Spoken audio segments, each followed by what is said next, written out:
মানবিক মূল্যবোধ সম্পন্ন আদর্শ মানুষ গড়ার প্রত্যয়ে নিহারিকা এই স্লোগান নিয়ে নিহারিকা তাদের নতুন যাত্রা শুরু করেছে। চন্দনাইশের উত্তর জোয়ারায় ঐতিহ্যবাহী শিক্ষা সহায়ক প্রতিষ্ঠান নিহারিকার নতুন ভবনের উদ্বোধন সম্পন্ন হয়েছে।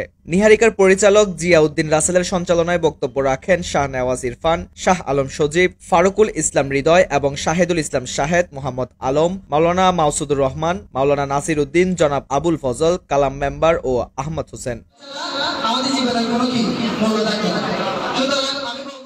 অনুষ্ঠানে দোয়া মোনাজাত পরিচালনা করেন হযরত শাহ সুফি হাসান শাহ রহমতুল্লাহ আলাহিয়ের আওলাদ ও মাজারের খাদেম জনাব আলহাজ মোহাম্মদ সাদেক। অনুষ্ঠানে বক্তারা একাডেমিক শিক্ষার পাশাপাশি শিক্ষার্থীদের মানবিক মূল্যবোধ সম্পন্ন আদর্শ মানুষ হিসেবে গড়ে ওঠার পরামর্শ দেন। এছাড়াও বর্তমান তথ্য প্রযুক্তির যুগে তাদের দক্ষ জনশক্তি হিসেবে গড়ে ওঠার প্রতি গুরুত্ব আরোপ করেন।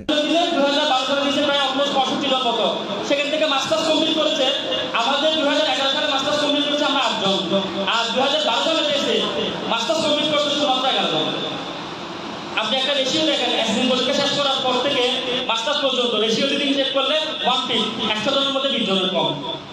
তাহলে এই রেশিওটা হওয়ার পেছনে কারণ হচ্ছে মূলত অভিভাবকরাই। কারণ হচ্ছে কেন?